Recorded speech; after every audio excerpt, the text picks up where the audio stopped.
ఈ మా కార్యక్రమం జిల్లా కలెక్టర్ గారి ఆదేశానుసారం జిల్లా సమాచార పౌర సంబంధాల శాఖ వారి ఆధ్వర్యంలో తెలంగాణ సాంస్కృతిక సారథి మేరుగు రవీంద్ర గౌడ్ కళా బృందం మన క్యాంపుకి రావడం జరిగింది. వచ్చిన వెంటనే మమ్మల్ని ఆహ్వానించినటువంటి ప్రిన్సిపాల్ గారికి మరియు కోఆర్డినేటర్ గారికి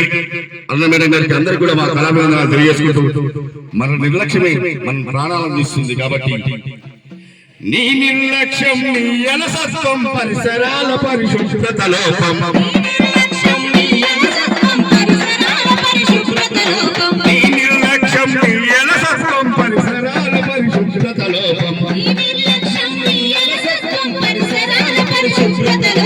అది విషవలయం లోకపు నిలయం పిల్లల బాలికి యమదాశం నీ నిర్లక్ష్యం నీ అలసత్వం పరిసరాల పరిశుభ్రత లోపం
Thank you.